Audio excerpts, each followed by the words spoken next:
sponsor! Cette vidéo est sponsorisée par Wondershare qui m'a chargé de vous parler de leur logiciel de montage Filmora. Faire des vidéos comme les miennes demande beaucoup de maîtrise, de ressources et de temps. Donc ça peut intimider ceux qui voudraient bien se lancer mais n'ont jamais eu le courage ou les moyens. Heureusement, Filmora propose gratuitement tout ce qu'il vous faut pour faire des montages dynamiques. Le logiciel utilise une IA, mais pas pour remplacer la créativité, contrairement à beaucoup de logiciels de IA, mais au contraire pour accompagner et aider à la créativité. Il t'assiste et t'explique comment faire pour obtenir un effet spécifique que tu cherches. Te trouve des vidéos et images non générées par IA dans des archives comme Pixabay ou Giphy qui correspondent à ce que tu veux illustrer, et t'aide même dans des effets. T'as pas de fond vert mais tu veux changer le fond? Pas de soucis, t'as un outil qui détecte automatiquement le fond et les mouvements pour te faire un effet d'incruste. Tu veux ajouter un certain objet qui suit parfaitement tes mouvements? Pas de soucis non plus, le logiciel calcule le mouvement du point que tu lui indiques et le suit à la perfection. Il te propose aussi des templates pour une présentation animée et personnalisable. Des effets faciles à utiliser, des transitions chouettes, et même sur le montage, il est très lisible et simple à comprendre, et te propose même de supprimer automatiquement les moments de silence de tes rushs, ou de monter automatiquement au rythme d'une musique. Bon, vous devez pas trop vous reposer là-dessus, faut quand même peaufiner les détails de votre vidéo, du coup tout repose toujours sur votre créativité et votre vision. Mais dans la technique, Filmora vous donnera tout ce qu'il vous faut pour faire de superbes vidéos YouTube, Instagram, TikTok et... Dailymotion, ça existe encore Utilisez le lien dans la description pour accéder à toutes les fonctions créatives de Filmora. Merci à Wondershare pour le sponsor et bonne vidéo à tous.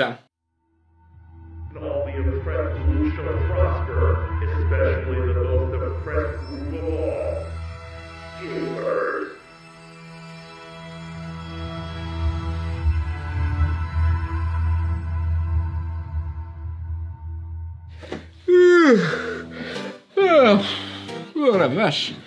Bon, c'est quoi le sujet d'aujourd'hui?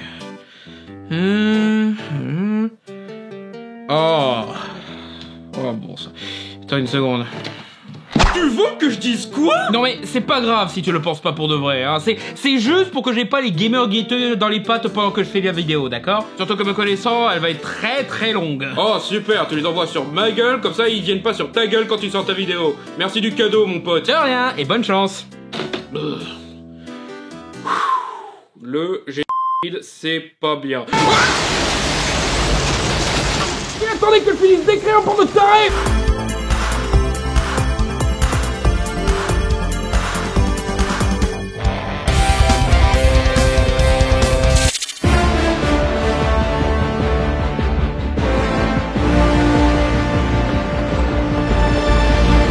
Vous avez probablement entendu parler de Gamergate 2. Sinon, où est-ce que vous habitez? Je peux me joindre à vous? Je paye le loyer s'il faut, hein. J'en peux plus de ce monde. Je refuse de continuer de vivre dans un monde où Gamergate essaie encore d'exister. S'il vous plaît, sauvez-moi.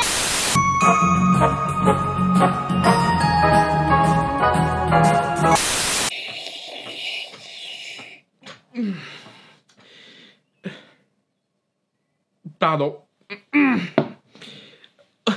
Gamergate. Gamergate est en gros un mouvement de gamers qui détestent pas les femmes mais vont harceler les femmes qui osent exister. Ça peut être bosser sur un jeu vidéo, jouer dans un jeu vidéo, jouer au jeu vidéo, être un personnage féminin de jeu vidéo, dire du mal d'un cliché de jeu vidéo, dire du bien d'un jeu vidéo, peu importe. Dernièrement, ils s'exportent de plus en plus aux noirs et LGBT, mais sinon ça reste concentré surtout sur les femmes. Are we the baddies? Et personne ne comprend vraiment c'est quoi leur problème. Ils ont supposément une motivation, mais personne n'arrive à comprendre, car ils voient que des bébés pleurer sur un truc à la con dans un jeu, et c'est difficile de comprendre leur projet. Apparemment c'est dénoncer une propagande, mais c'est étrange. J'ai l'impression que c'est eux qui aiment bien les théories du complot propagandiste, bizarrement. Mais c'est même pas un complot cool du genre l'atterrissage lunaire a été truqué ou le gouvernement a fait tuer Kennedy, non, c'est plutôt un truc du genre un complot pour empêcher les femmes d'être belles dans les jeux vidéo. Faites pas attention au vrai complot contre la gente féminine qui consiste en l'opposé inverse et qui est évident depuis les années 1850. Avant Jésus-Christ. Mais bref, c'est pour ça que j'ai fait cette vidéo, pour essayer de comprendre pourquoi Gamergate est arrivé.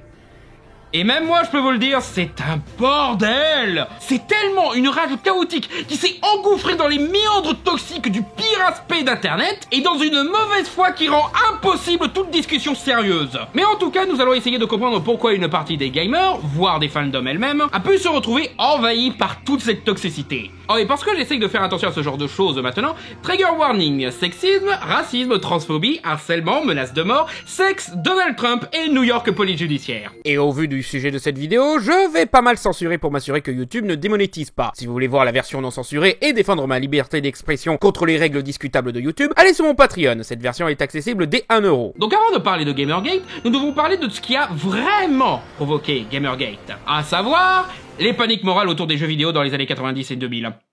Ouais, vraiment. C'est par là qu'on commence. Les origines de la rage. Le mouvement des anti-jeux vidéo a existé aussi longtemps que les jeux vidéo eux-mêmes. Des groupes de mamans réac et de politiciens avides de se faire passer pour efficaces en censurant des créations artistiques se donnaient à cœur joie de blâmer les jeux vidéo pour tout ce qui ne va pas dans le monde. Et pas que pour des trucs qui se comprennent un minimum, comme le gore et la violence de jeux comme Mortal Kombat ou Doom, ou le jeu de... sexe sans consentement, mais aussi pour des trucs débiles comme se plaindre de la présence de drapeaux dans Wolfenstein 3D, prétextant que c'est un jeu qui fait la promotion du alors que le concept même du jeu est de tuer des et un robot.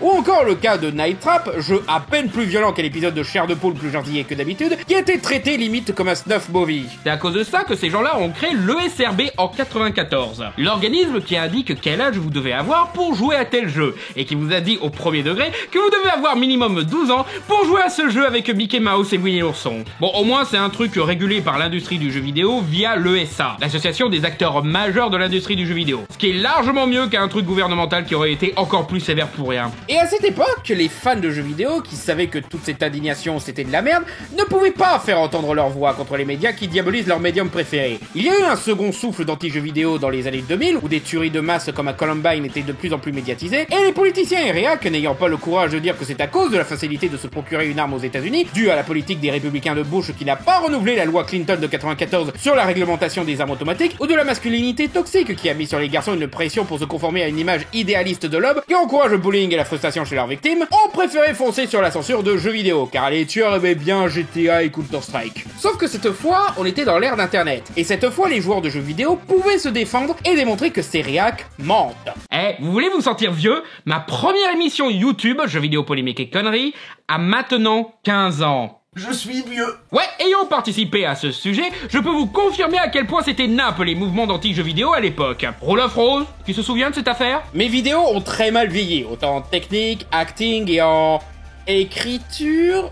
J'improvisais mes vidéos, j'avais pas vraiment d'écriture à l'époque. T'en fais pas, petit, tu apprendras à pas chuchoter tes cris et t'auras un micro correct et tout sera bien mieux après. Mais malgré ça, j'arrivais à au moins à apporter un minimum de réflexion sur le sujet, car ça me semblait nécessaire de casser cette image de joueur de jeux vidéo égale con violent, et démontrer que le jeu vidéo est un art bien plus riche et nuancé qu'une avalanche de violence et de sadisme qu'on essayait de nous faire croire. Et que même les jeux vidéo les plus violents étaient plus des défouloirs et des critiques sociales que des appels au terrorisme, des incitations à la violence ou quoi. Seulement voilà, je ne représente pas tous les gamers à moi tout seul, et je n'ai pas influencé grand monde avec mes vidéos à l'époque. Parce que de leur côté, les gamers ont plus ragé que tenter une vraie discussion. Et encore, dans ce contexte-là, je comprends la rage, car on n'avait pas vraiment affaire à des gens intellectuellement honnêtes en face. Entre les statistiques pétées qui s'utilisaient pour mettre la violence des jeunes sur le dos des jeux vidéo, leur absence de recherche concrète sur le contenu des jeux, ou le fait qu'ils blâment les jeux vidéo uniquement pour pas admettre que le problème était dû à toute autre chose qu'ils refusent de pointer du doigt, comme le port d'armes, la maltraitance à l'école ou les conditions sociétales conditionnant des jeunes paumés à virer dans le crime, forcément ça servait à rien de débattre avec eux. Aussi, on était entre le collège et le lycée, voire début d'université.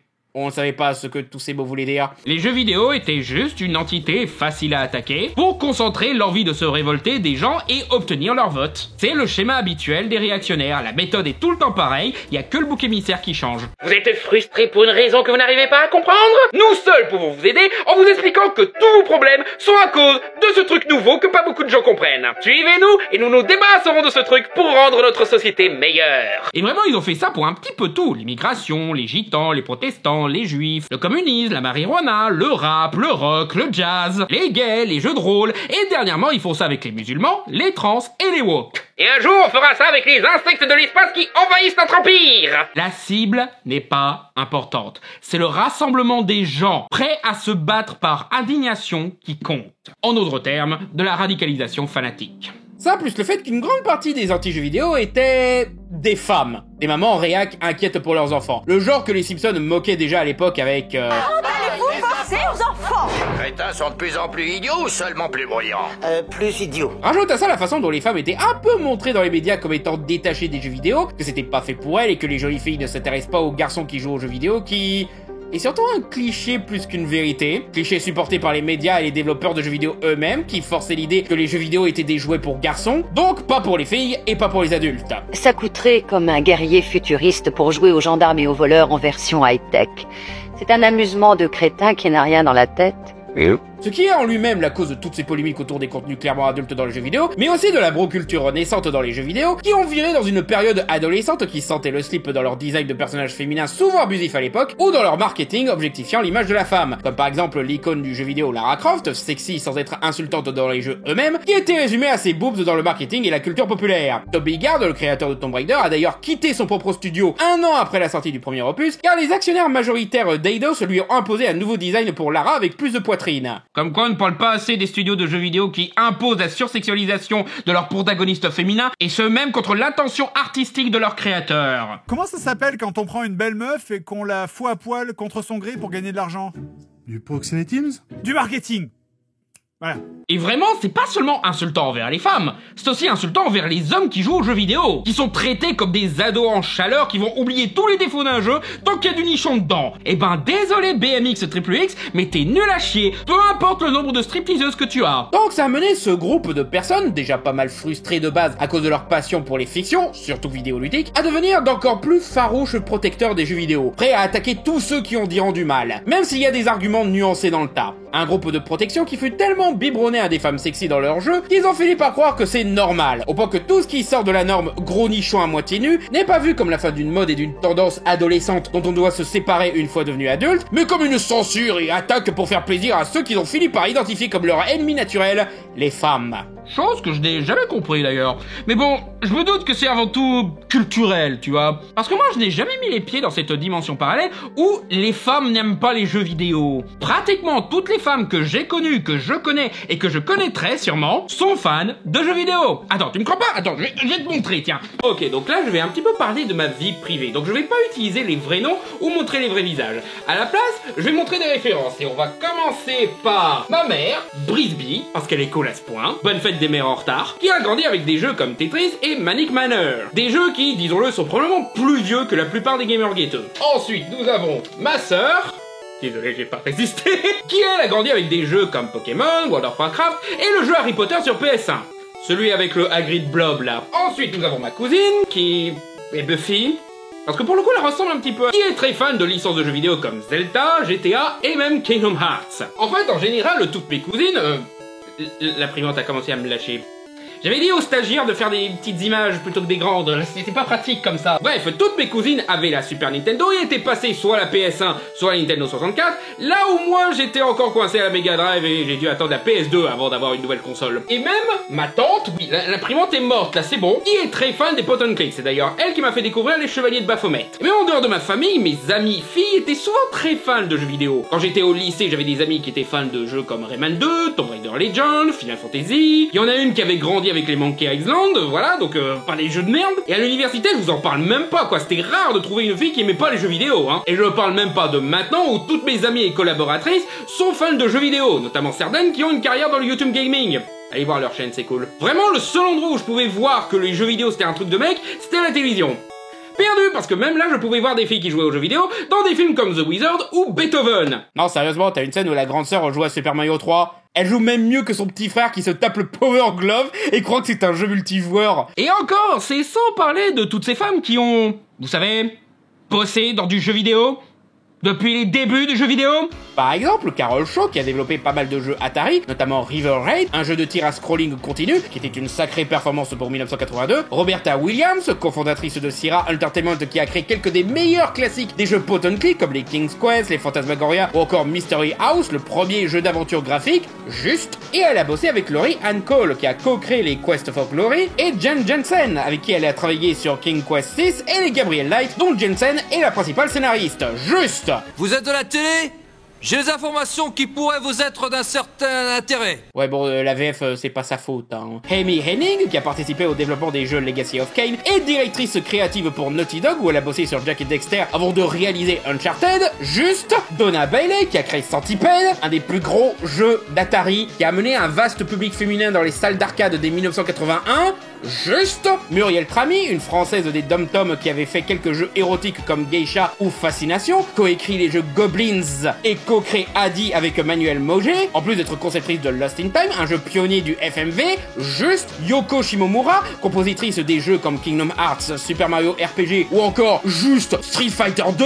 Oui, le thème de Guile c'est elle. Juste. Des tas de femmes ont bossé et bossent toujours dans le milieu des jeux vidéo et même de l'informatique en général. C'est la comtesse Ada Lovelace qui a inventé le premier programme informatique avant l'invention de l'ordinateur. Les femmes kiffent l'informatique. L'idée que les femmes n'aiment pas l'informatique ou les jeux est due à une réactance américaine antiféministe de l'époque de Ronald Reagan qui a poussé à discriminer jusqu'au découragement les femmes de ces industries. Donc vraiment, je suis complètement étranger à ce monde où les jeux vidéo seraient soi-disant que pour les mecs. Ou peut-être que ce sont eux les étrangers, qu'ils ont vécu isolés comme des no-life du reste du monde du gaming et ont jamais remarqué leur entourage féminin dans la communauté de fans. Trop aveuglés par le cliché de la femme qui soi-disant parle que de shopping et de chaussures. Cliché qui est surtout forcé par les médias, autant aux hommes qu'aux femmes.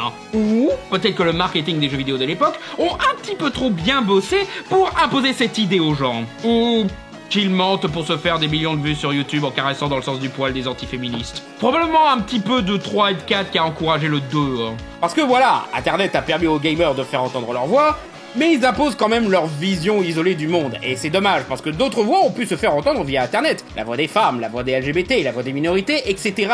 Donc de la même façon que les médias ont pris compte la voix des fandoms pour s'adapter et offrir les films qui leur convient, il n'y a pas de raison pour qu'ils ne s'adaptent pas aussi à ces autres voix qui sont aussi fans, gamers et clients. Parce qu'au final, on est tous des parias.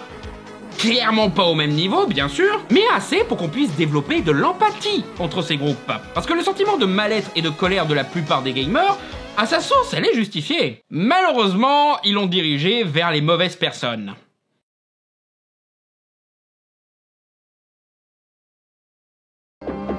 Gamergate The First.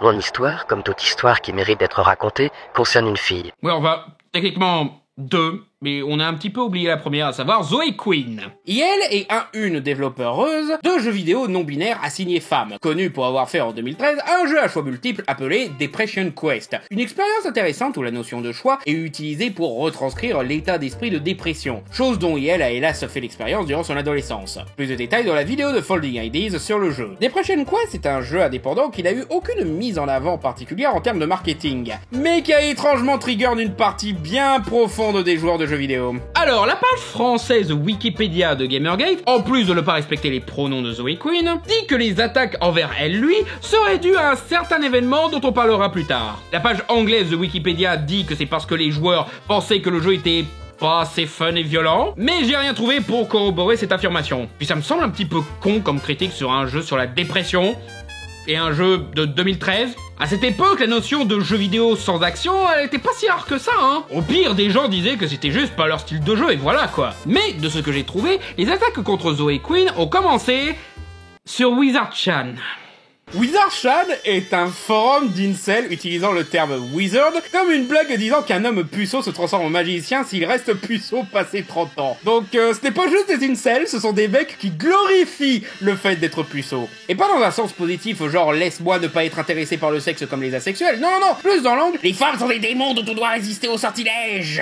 Bref, plus des fanatiques catholiques neuneux quoi. Et ces gens-là ont attaqué ce jeu parlant de dépression fait par une personne assignée femme parce que, je cite, les femmes peuvent pas savoir ce qu'est la dépression. Ouais, alors, on parle d'incel masculin, là. Hein. Dans leur logique, les femmes ont plus de facilité à coucher que les hommes, donc elles ne peuvent pas savoir c'est quoi la dépression. Comme si ne pas pouvoir baiser était la seule source de dépression de l'univers. Non, et puis je comprends pas leur logique, genre, ça vous emmerde de pas coucher? Bah alors, pourquoi vous avez fait ce forum de merde? Je croyais que vous vouliez balancer des boules de feu et être amis avec des hiboux, moi. Donc ils ont commencé à faire du harcèlement sexuel envers Zoe Quinn juste pour ça. Alors jusqu'à des appels téléphoniques d'ailleurs. Ça ne s'est pas arrangé quand l'ex de Zoe Quinn a clairement profité de l'occasion pour se plaindre qui elle l'aurait trompé. Aaron Johnny, je m'en fous de la prononciation, a fait un post sur un blog où il reproche à son ex tout un tas de saloperies, comprenant le fait de l'avoir trompé avec Nathan Grayson, un journaliste du site gaming Kotaku, et ce, soi-disant, pour avoir une note positive pour son jeu. Est-ce que Zoe Quinn l'a vraiment trompé? Est-ce que c'est vraiment la connasse qu'il décrit? Eh bien, peut-être que nous trouverons la réponse à cette question dans cette boîte.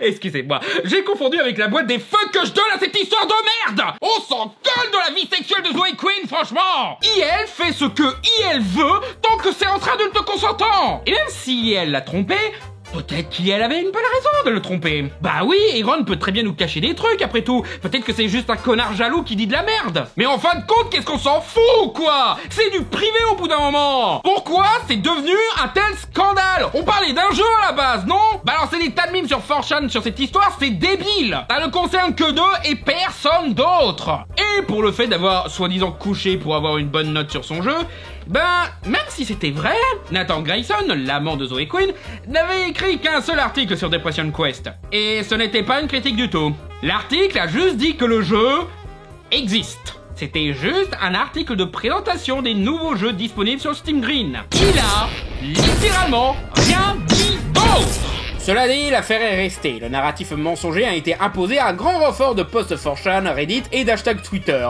et fut relayé par beaucoup de sites d'extrême droite et antiféministes qui détestent qu'on puisse ne pas être un homme blanc hétéro-cis et avoir un boulot valorisant et une sexualité libre. Plusieurs termes ont été utilisés pour la qualifier, la Queenspiracy, Five Guys qui faisait des tas de blagues à base de burgers et frites, en référence au fait qu'elle avait trompé son mec avec 5 gars, pour dire à quel point c'était des bullies qui étaient clairement jaloux les mecs. J'espère qu'on découvrira pas qu'une des personnes en question l'a abusé ou quelque chose dans le genre. Parce que sinon, ça ferait de ces gens des gros tas de merde. Oups. Mais l'hashtag Gamergate est vite devenu populaire quand une vidéo attaquant Zoe Quinn a été partagée par... Adam Baldwin. River. Merci beaucoup. Et non, il a pas été un naïf qui s'est fait avoir, il a confirmé qu'il était bel et bien un con anti-woke en se plaignant qu'on mettait de la merde politique dans nos jeux. Ce con a joué dans Mass Effect, comment il peut dire qu'il faut... Zoe Quinn a reçu des centaines de milliers de menaces de mort, d'attaques sexistes et j'en passe à cause de ce bad buzz. Certains membres de Gamergate ont même exprimé publiquement qu'ils espéraient réussir à la pousser au suicide, pour vous dire à quel point ça devenait violent. Mais une fois que les Gamergaters ont trouvé leur jouet lassant, ils sont vite passés à une autre cible. Anita Sarkeesian est une vlogueuse canadienne s'étant fait connaître sur YouTube via sa chaîne Feminist Frequency, où elle a utilisé sa maîtrise de la sociologie et de la politique qu'elle doit à ses études universitaires pour parler de la représentation de la femme dans les médias, dénonçant les clichés et archétypes, y compris dans les personnages de femmes fortes, plus valorisés pour être plus masculins que féminins. En 2012, fort du succès de ses premières vidéos, elle lance un Kickstarter pour financer sa prochaine émission intitulée Trope vs Woman in Video Games, où elle parle de la représentation de la femme dans les jeux vidéo, et l'accueil fut... virulent. Bon, je le dis tout de suite, pour être clair, non, je ne pense pas qu'Anita Sarkeesian avait raison sur tout depuis le début. Disons-le, elle a en effet merdé sur certains points en termes d'éthique et d'argumentation honnête. Au milieu de points intéressants qu'elle soulève et d'analyses honnêtes, pas mal de ses arguments sont à côté de la plaque. Genre reprocher à Zelda Breath of the Wild de rester dans le cliché de la demoiselle en détresse alors que, au contraire, cet épisode s'en est séparé. Parler de Bayonetta comme une vulgaire objectification alors que le style et délire du jeu est plus un fantasme de puissance que juste de l'objectification. Dire que l'un des objectifs d'Hitman Absolution est de tuer des stripteaseuses alors que le jeu ne donne même pas de tels objectifs, tu peux le faire mais le jeu te punit pour avoir tué des civils durant une mission. T'as juste la liberté de le faire dans le jeu, non sans conséquence. Ce qui reste débattable en termes de goût, mais elle reste trop affirmative quand même. Aussi, elle s'est faite choper à utiliser des images de gameplay d'autres youtubeurs sans créditer ces derniers. Ce qui, avec son budget et ses promesses d'étudier à fond les jeux qu'elle analyse, le foutait un petit peu mal. Tout ce que je dirais sur Anita Sarkeesian, et c'est probablement le truc le plus raisonnable du monde, elle ne méritait pas de se faire insulter, harceler, forcer à la censure, menacer de mort, menacer de menacer d'un attentat à la bombe, menacer d'une fusillade, de se faire réutiliser son image dans des jeux de violence conjugale, et encore moins dans des montages pornographiques. Je vais même dire, avec tout ce qu'elle s'est pris, ça m'étonne pas qu'elle voit du sexisme dans la moindre critique de ses propos, et qu'elle ne soit plus très ouverte à débattre avec le premier mec qui lui dit « Hey connasse, tu t'es trompé une fois !» Répondre à ses arguments, c'est une chose. Mettre en doute son intégrité intellectuelle, c'est encore autre chose. La menacer parce qu'elle a critiqué un jeu vidéo, c'est illégal. Et surtout, c'est contre-productif. En agissant de la sorte, on finit par donner raison à tous les anti-jeux vidéo qui voyaient en les gamers que des connards sexistes et violents. Et oui, je sais ce que vous allez me dire, on n'est pas tous comme ça. Ah mais je suis entièrement d'accord, je suis le premier à le dire qu'on n'est pas tous comme ça. Mais ce serait peut-être temps de montrer qu'on n'est pas comme ça. Et pas en attaquant ceux qui nous accusent de trucs, mais en remettant à leur place ceux qui parlent plus fort que nous. Et qui, en parlant en notre nom, refilent une mauvaise image. Au bout d'un moment, on a laissé des mecs fiers d'être des puceaux magiciens détestant les femmes nous représenter. Faut pas s'étonner du résultat. Surtout qu'on peut reprocher beaucoup de choses à Sarkisian, être anti-jeux vidéo ou vouloir censurer les jeux vidéo, c'est juste faux. Jack Thompson voulait censurer les jeux vidéo et détruire l'industrie. Bernard Derpierre voulait censurer les jeux vidéo car il a bêtement cru à une fake news. Sarkisian n'a fait qu'une analyse et un constat sur un problème culturel et social. Quelque chose qui concerne bien plus que l'industrie du jeu vidéo. C'est une critique et comme toute critique, le but n'est pas de détruire mais de faire mieux la prochaine fois. C'est la différence que les Gamergaters auraient dû voir. Mais à cause du renfermement sur soi et les suggestions de réactionnaires de leur communauté, ils l'ont mis dans la même case et elle a pris cher pour des années de frustration de gamers. C'est comme ceux qui font un scandale chaque fois que Reggae le Gorilla ou Durandal ont une tech pétée sur un film. Ok, ils disent un truc pété. Quant à toi de dire aux autres en quoi c'est un truc pété et passe à autre chose. Ok. Et s'il recommence, au bout d'un moment, laisse tomber. Je veux dire, c'est bon quoi, j'ai pleuré devant Lucie, c'était il y a 10 ans les gars. 10 ans.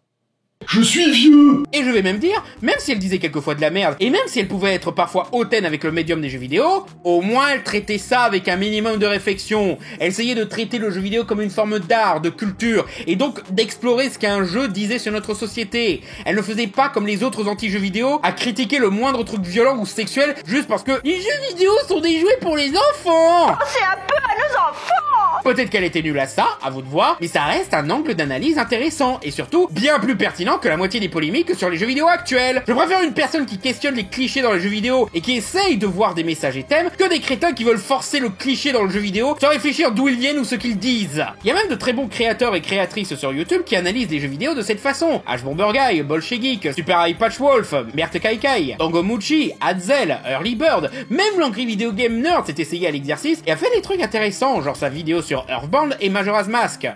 Même moi j'ai fait ça avec mon Formula essai sur Kingdom Hearts ou ma vidéo sur les jeux vidéo à choix. Spoiler, je dis du bien de David Cage. Je regrette beaucoup cette partie. Désolé les gens. L'idée, c'est de lever le médium à une forme d'art plutôt que de l'enfoncer dans une caricature d'elle-même, fière d'être stupide et superficielle. Je veux bien qu'on trouve les analyses de Sarkisian pas ouf, mais renier l'acte même d'analyse, c'est de l'anti-intellectualisme. Mais bon, au moins tout ce bordel, ça s'est arrêté et tout le monde est passé à autre chose, pas vrai? Pas vrai? On n'a pas continué à faire cette merde pendant plus de 10 ans, pas vrai? Pas vrai? On est quand même pas débiles à ce point-là, je veux dire. Même les confédérés, ils ont duré 4 ans, hein. J'aurais tellement perdu au jeu de Zoe Queen, putain.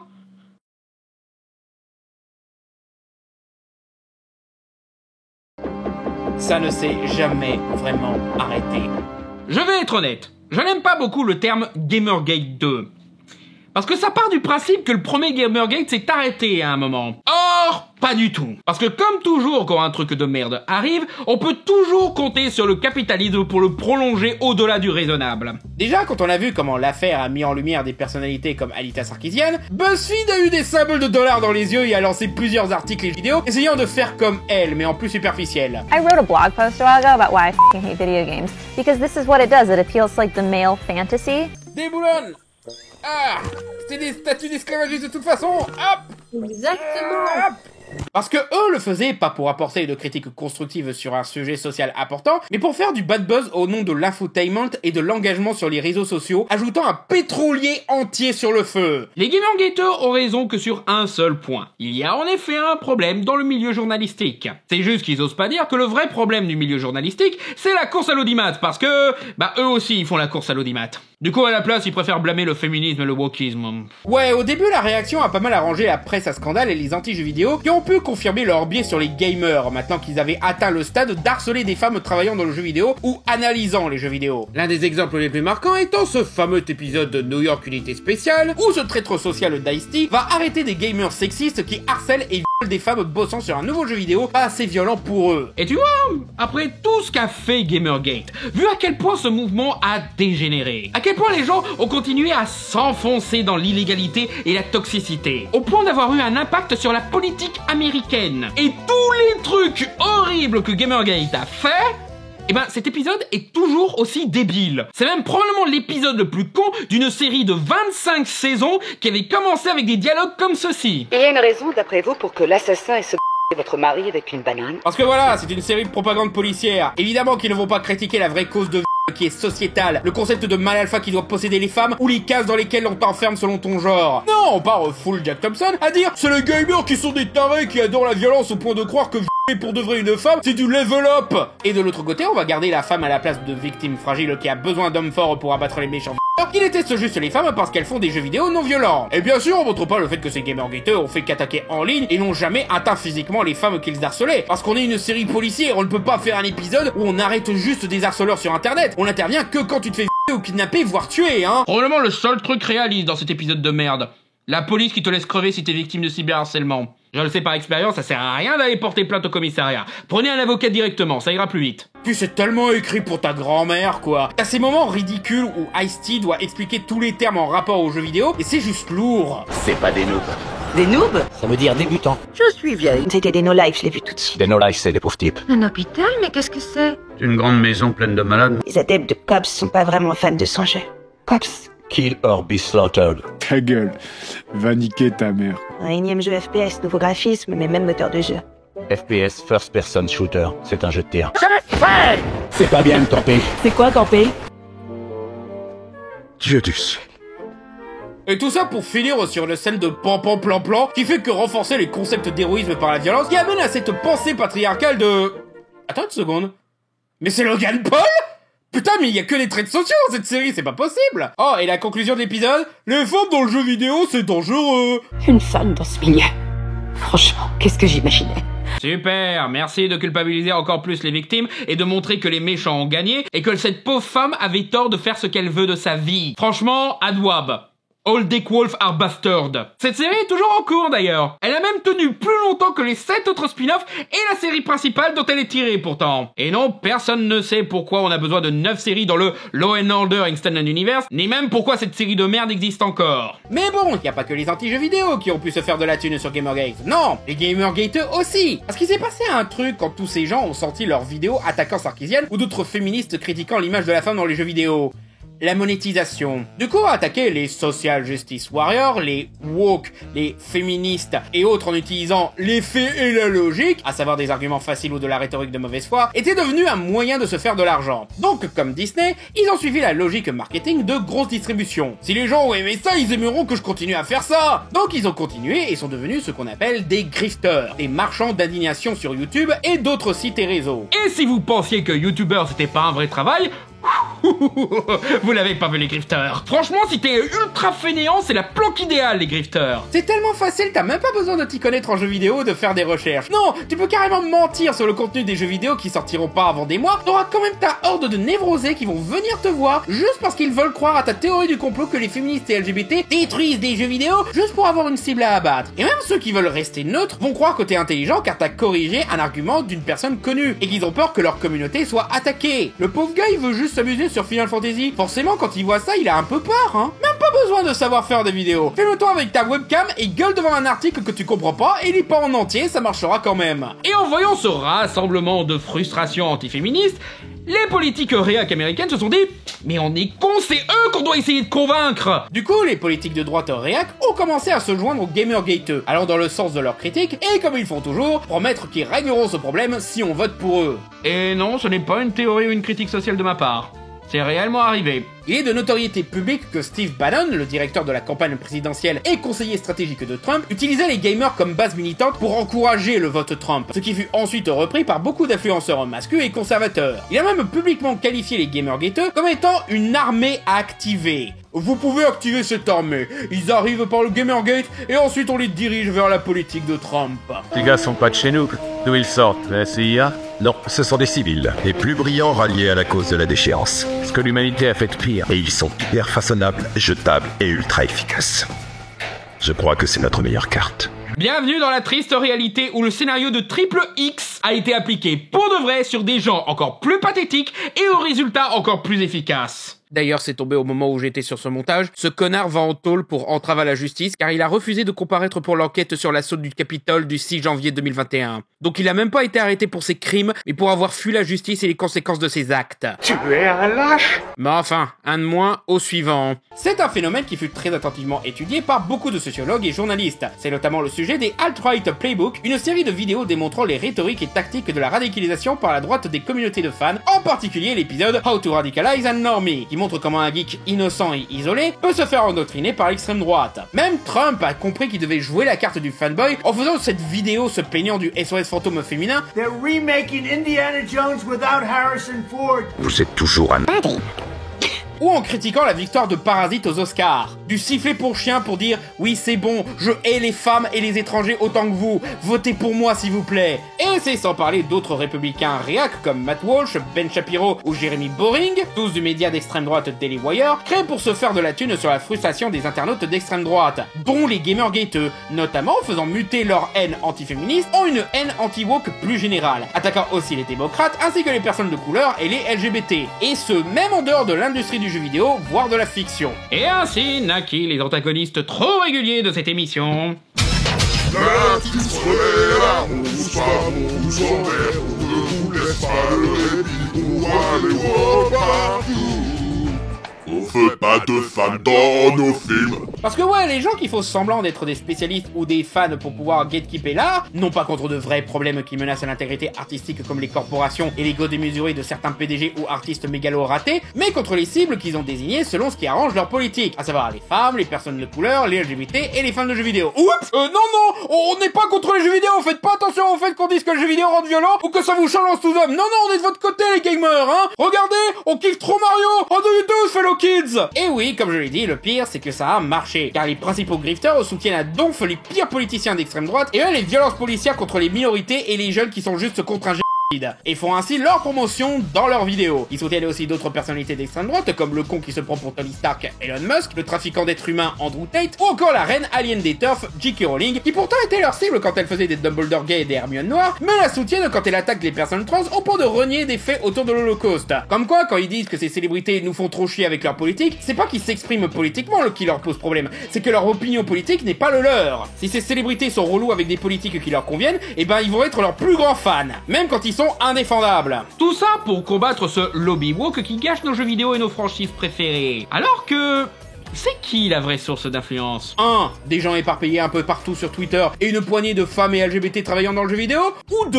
Des politiciens qui essayent de se faire élire, des gens ultra riches qui gèrent des médias journalistiques et achètent des réseaux sociaux entiers, ou qui influent sur des lois de leur pays, des gourous de sectes masculins qui ont des gens qui respirent leur paix, et des mecs qui créent des compagnies entièrement consacrées à des films de propagande et réactionnaires. Le problème, c'est que le cultivé peut passer pour un ignorant, mais l'ignorant peut pas passer pour un cultivé. Donc, ils disent souvent de la merde, notamment dans leur vaine tentative de cacher la notion purement discriminatoire de leur mouvement en disant « On n'est pas contre les minorités, on est contre la politique dans nos jeux !» Sauf que la politique a des degrés plus ou moins élevés selon les cas, et dans toute forme d'art, y compris le jeu vidéo. Final Fantasy, Mass Effect, Metal Gear Solid, je vais même dire, enlever l'aspect politique de ces jeux est un vrai danger pour ces œuvres. Et ça enlèverait leur âme pour du divertissement crétinisant. Metal Gear Solid sans politique, ça donne Metal Gear Survive. Final Fantasy VII sans politique, ça donne Dirge of Cerberus. Mass Effect sans politique, ça donne Anthem. Je suppose, je suis pas joué à Anthem. Qui a joué à Anthem de toute façon? Mais ça n'a pas empêché les grifters de se multiplier, de se remplir les poches et de bloquer les discussions sur les vrais problèmes de l'industrie de la fiction avec leurs arguments de merde démoqués par n'importe qui ayant joué à ces jeux qu'ils descendent en flèche, car ils entretiennent un anti-intellectualisme auprès de leur communauté, presque programmé pour répéter aveuglément ce qu'ils disent, pour qu'ils aillent ensuite spammer et harceler les personnes accusées de gâcher un film ou un jeu, ce qui tombe souvent sur des femmes et souvent de couleur. Et si vous suivez cette émission, vous savez quel genre de polémique ils font, ces gens-là.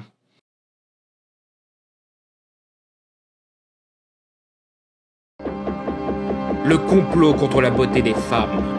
Dans le jeu vidéo, la récurrence que vous avez sûrement remarqué dans mes vidéos comme celle sur Last of Us 2 ou le cul de Miranda est l'obsession sur l'apparence des personnages féminins, prétextant que les jeux vidéo occidentaux ont mis au point un complot pour détruire les jolies femmes, soit pour faire plaisir aux féministes moches et jalouses, soit pour faire plaisir aux personnes trans qui se sentiront représentées par la laideur. Attends une seconde. Un plan pour rendre les femmes moches? Non, me dis pas que... Le fabuliseur a la capacité de nous transformer en créatures non fabuleuses. On va ressembler à quoi? Ce serait immonde. Moi, ça fait fuir un monstre. Affreuse, hideuse, L'être insortable. Putain, Triple X, c'était déjà pas une super base, mais là, on a vraiment atteint le fond du genre de l'espionnage, là. Et bien sûr, c'est faux. Il n'y a pas de complot de ce genre. Je vais même dire qu'on a toujours beaucoup de jolies filles dans les jeux vidéo. L'année dernière, on a eu 2 jeux qui ont utilisé le sex appeal de Megan Fox comme argument de vente. Même les personnages féminins dits moches ont un tour de taille qui dépasse pas celui des mannequins. Sans parler des jeux sur mobile qui se vendent pas mal sur des femmes sexy, et de me lancer pas sur cette merde d'Hero Wars. En fait, je sais même pas si le jeu est nul, mais putain, j'en ai marre de leurs pubs chelous avec des fétiches arbres là. Ugh, keep your fetish away from me. D'ailleurs, ils disent jeux vidéo occidentaux parce que dans leur guerre culturelle, ils vont la confronter à des jeux orientaux qui ont en effet des exemples réguliers de personnages féminins très sexy. Ah, ça les a pas empêchés de se plaindre que ces jeux auraient soi-disant rendu Jill Valentine, Tifa Lockhart ou même Chun-Li moins sexy à cause du wokisme. Avant de complètement changer leur discours quand ils se sont rendus compte que ces jeux étaient trop populaires pour appliquer leur Go Woke Go Broke. 2. Justement, ils ont toujours des jeux qui offrent du fanservice. Donc on peut permettre à ceux qui sont pas intéressés de faire des jeux sans fanservice. Laisser les orientaux être fous de fanservice et laisser les occidentaux faire des trucs sérieux, ça me paraît un bon compromis. 3. C'est pas woke et pro-diversité d'encourager les jeux orientaux? Oui, je sais qu'ils fantasment sur les pays orientaux sectaires qui s'enferment sur eux-mêmes, mais au final, vous encouragez quand même la diversité en encourageant des jeux non occidentaux. 4. Le Japon a aussi beaucoup d'avance sur la représentation LGBT sur l'Occident. Donc faites attention, parce que vous avez des personnages trans dans Mario, Pokémon, Final Fight et Guilty Gear, et des personnages gays et bi dans Darkstalker et Street Fighter. LGBT の人って感性が豊かでセンスがあって芸術的な才能のある人がたくさんいるでしょ。それに人よりも苦労してるせいか共感能力が高くて優しい人が多いような気もする。自分の生き方を自分で決めてるから強い芯みたいなものを持ってるように感じるし、その意味ではむしろリスペクトしてるっていうか、なんかちょっとかっこいいなーって。あ、もちろんママのこともね。気に入った600万円あげちゃう。テレビで見慣れてるせいか全然抵抗とかないし。Et encore, je parle pas de manga et animé avec le roi Arthur qui est une femme et Sailor Moon avec des personnages lesbiens dans les années 80. それほどまでに私のことがお嫌いなんですか？当たり前だ、お前は。お前は元はといえば男ではないか。過去の話なんかどうだっていい。今のジョアンカは立派な女性だ。いくら手術を受け体が女であっても、断じてお前たちの仲を許すわけにはいかん。だからどうしたっていうのよ。頭古いんじゃないの？今や10人に1人は展開手術を受けている時代なのに。あんたの秘書よりマシだよ。5. C'est pas un peu raciste de résumer l'Orient entier à juste l'érotisme et les hentai? 6. En partant de l'idée que le Japon et l'Orient sont bel et bien résumés à l'érotisme et au hentai. C'est pas bizarre de vouloir absolument dans son camp politique le pays qui a produit des jeux qui sont interdits en Occident car ils sexualisent des mineurs et qui est connu pour avoir un gros problème de violence sexuelle trop répandue.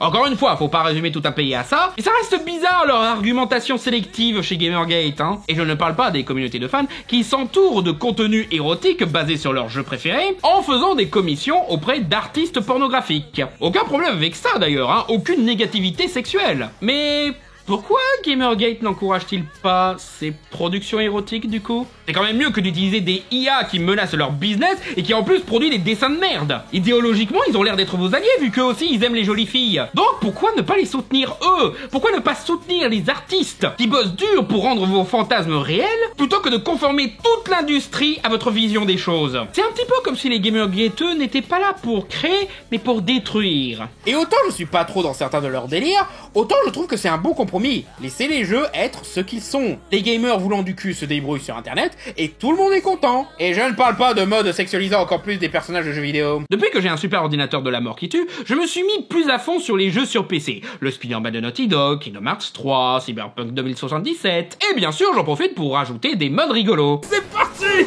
Transstrike, yes!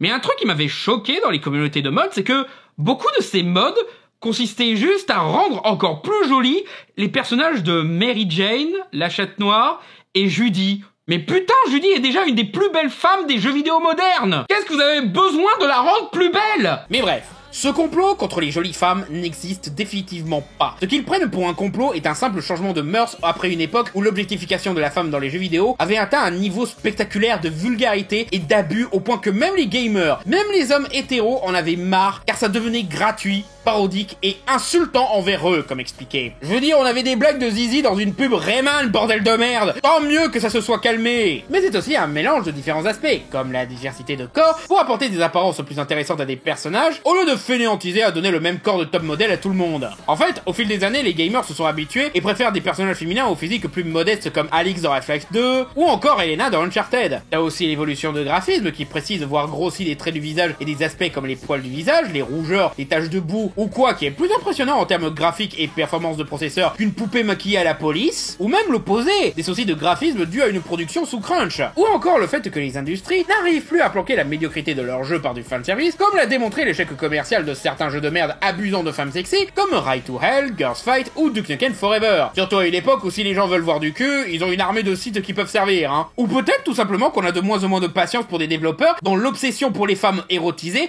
devenait de l'abus, comme le cas d'Elliot Page dans Beyond Two Souls, qui a une doublure numérique de lui nu sans qu'il n'ait donné la moindre autorisation. Ça n'empêche pas certains harceleurs sexuels de quand même avoir du travail dans l'industrie, mais ils essayent de le planquer maintenant. Et d'ailleurs, ouais, pour ceux qui sont prêts à sortir l'argument « Oh mais ils font chier tous ces incels, ils ont qu'à aller voir un porno au lieu de nous faire chier », alors oui, les pornos et les fanservices dans les jeux vidéo des années 2000 ont clairement façonné leur image de l'idéal féminin. Mais c'est pas vraiment le problème.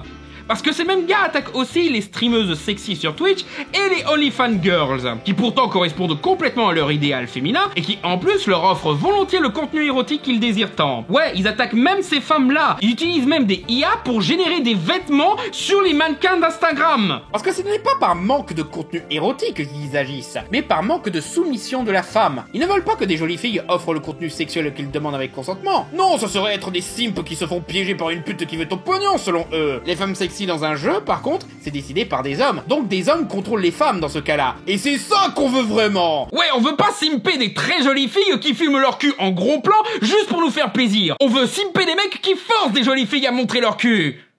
Attends.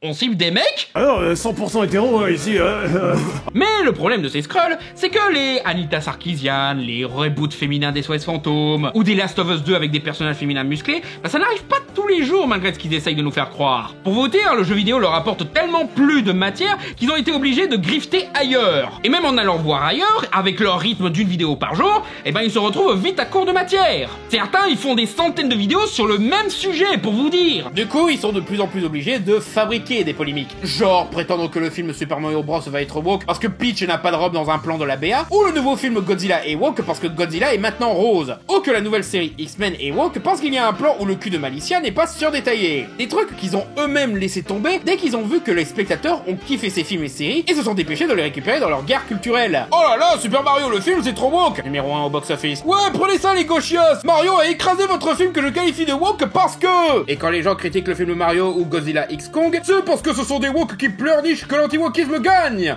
Alors que leurs critiques n'ont rien à voir avec l'aspect politique-social de ces films, mais le fait que ce sont des films stupides et ou simplistes. Ce qu'ils sont, disons-le, surtout Godzilla X Kong, mais ça me gêne pas. L'effet Gina Carano. Ils ont bitché sur elle la première fois qu'elle est apparue dans Mandalorian parce que c'était une femme musclée, mais quand ils ont vu que c'était une pro-Trump transphobe qui adore faire des blagues de mauvais goût sur la Shoah, comme eux, c'est maintenant devenu leur actrice préférée de tous les temps, sauf quand elle joue dans des films. Go fâche no cash. Parce que ouais, s'il y a quelques malins qui pensaient me fermer mon caquet en disant que les gamergateux sont pas des sexistes ou racistes parce qu'ils ont des femmes et des personnes noires parmi eux, oui, ils en ont parmi eux, pour l'instant. Parce que leur présence est pratique pour leur rhétorique à base de « Je suis pas raciste, j'aime bien le flic de Beverly Hills ». Ils les aident à combattre le fameux wokisme, mais quand ces gens ont filé leur rôle, ils sont les suivants sur la liste. On appelle ça le parti des léopards mangeurs de visage. Tu as beau être sympa avec eux en espérant qu'ils t'épargneront dans leur discrimination, mais au bout d'un moment, ils mangeront ton visage quand même. Vous n'êtes pas des nôtres. C'est vrai que vous avez été gentil, même si votre devoir c'était de me sauver, évidemment. Et communiquer d'écran à écran, c'était à peu près acceptable, mais en personne... Non, c'est pas possible. Mais enfin, revenons au sujet. Les Skrulls sont donc obligés de forcer pour avoir une raison de critiquer le wokisme maintenant, quitte à tout mal interpréter. Mais ils en sont même allés jusqu'à fabriquer des polémiques, comme prétendre qu'un personnage comme Aloy dans le nouveau jeu Horizon est devenu moche à cause de ce fameux complot. Alors... La critique des femmes moches dans les jeux vidéo, c'est une critique ultra misogyne. Tu peux pas faire plus sexiste et à côté de la plaque. Mais dans certains cas, je comprends moi un minimum d'où ça vient, tu vois. Abby dans Last of Us 2 rentre pas dans les canons de beauté classiques. Certes, c'est pas nécessaire qu'elle y entre, je vais même dire, donner un physique de mannequin de Victoria's Secret à une super militaire badass qui a tué le héros du premier jeu, ça aurait jamais marché, ça aurait complètement gâché le truc. Mais ouais, je comprends pourquoi ces cons misogynes disent qu'elle serait moche. Ils comprennent pas que c'est une autre forme de beauté. Même chose pour le personnage féminin dans ce trailer de Fables. Elle est en effet pas très jolie. C'est ça la blague. What do I think about heroes? Well, we've all seen them, haven't we? Swanning about the place with their disproportionately high cheekbones and comically massive weapons. Riker, c'est clairement volontaire pour casser un cliché de l'heroic fantasy sur les héros qui seraient forcément tout beaux tout propres. Ces cons ont pas compris la blague. Et de toute façon, Fables, c'est pas un jeu où tu peux customiser ton personnage. Donc, grande chance qu'elle ne ressemble même pas à ça dans le jeu final. Grande chance que tu peux jouer un mec à la place. Et dans les cas de jeux comme Mass Effect Andromeda, ouais, c'est moche, mais ce n'est pas l'apparence des femmes qui est moche. Ce sont les graphismes bâclés et l'animation robotique qui sont moches. Ouais, pour des gens qui veulent absolument sortir la politique de nos jeux vidéo, ils ont apparemment beaucoup de mal avec le concept de jeu vidéo qui a juste des graphismes de merde. Non, il y a forcément une intention politique derrière, hein. Le personnage d'Hellblade, par contre, ce serait débile de se plaindre qu'elle n'est pas jolie. C'est un jeu horrifique et psychologique sur un personnage qui a perdu la raison. Évidemment que c'est pas sexy. Même chose pour les crétins qui critiquent l'apparence d'Angela dans le remake mort d'avance de Silent Hill 2. C'est un personnage dépressif dû à l'abus sexuel que son père et son frère lui a fait subir. C'est normal qu'elle ressemble pas à un personnage de Dead or Alive. Ce serait comme se plaindre que Toni Collette dans Hérédité n'est pas assez sexy. C'est pas ce genre de film, mon vieux. Mais, dans le cas d'Aloy, moi j'appelle ça du mensonge. Elle n'est pas moche, elle est juste pas maquillée. Ce qui est un petit peu normal. Elle est dans un monde post-apo où Maybelline n'existe plus depuis des siècles. Et même son maquillage, elle est mignonne. Oh mais si, elle est moche parce que elle a des poils sur le visage. Alors attention les gars, parce que là en fait vous êtes en train de démontrer que vous n'avez jamais vu de femme de près en fait. Parce que ce genre de poils, c'est pas de la barbe. C'est des poils normaux à voir sur le visage d'une femme cis. Voilà un extrait du dernier Matrix où Carrie-Anne Moss a le même genre de poils au visage. Oh mais si, elle est moche parce qu'elle a l'air grosse dans ce plan qu'on a pris entre deux frames durant une animation. Ouais, oh, alors, je suis désolé, mais ça, c'est le jeu le plus vieux du monde. Prendre un screen en plein milieu d'un mouvement pour faire une tête bizarre à n'importe qui. La plupart des gens aiment bien faire ça avec l'animation 2D, par exemple. Les gamergateurs ont fait des mêmes moisies sexistes avec cette technique-là. Cette nana-là n'était même pas vraiment énervée quand tu regardes la vidéo d'origine. Et moi, j'aime bien faire ça avec mes propres vidéos et Benedict Cumberbatch. Et ouais, c'est un jeu très rigolo, mais quand au bout d'un moment, vous prenez une image entre deux frames pour faire croire que c'est l'ensemble du truc, c'est ultra malhonnête. Surtout que le jeu, il est sorti là. On a des tas d'autres images qui démontrent qu'elle est bien plus jolie que les 3 screens qu'il répète encore et encore. Littéralement, il suffit de jouer au jeu ou même voir les vidéos de gameplay pour voir que le mensonge est grossier. Mais ils le disent quand même, car ils s'adressent pas à des joueurs de jeux vidéo, mais à une communauté dont le cerveau a été lavé pour être une armée qui force un narratif. Et admettre qu'un personnage féminin dans un jeu occidental est joli, voire même sexy, c'est reconnaître que le narratif est faux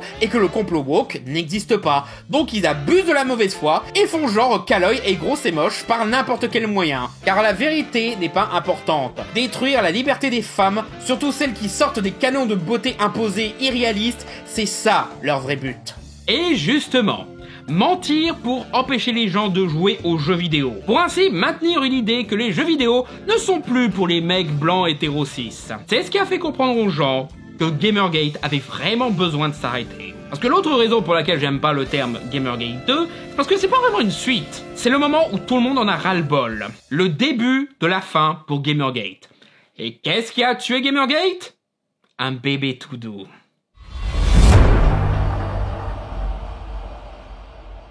Merci d'avoir regardé cette vidéo, j'espère qu'elle vous a plu. N'hésitez pas à liker, commenter, vous abonner et cliquer sur la cloche pour être prévenu des prochaines sorties de la chaîne. Et si vous voulez soutenir l'émission, vous pouvez déposer un don sur Patreon, où vous y aurez accès au Discord privé de l'émission, ainsi que des exclusivités et infos sur l'avancée de la prochaine vidéo. Et vous aurez aussi des contreparties comme votre nom au générique, des badges, des mugs, des posters ou des t-shirts, ainsi que le choix d'un jeu pour un prochain live sur ma chaîne Twitch. Merci encore et à bientôt sur Fermez-la.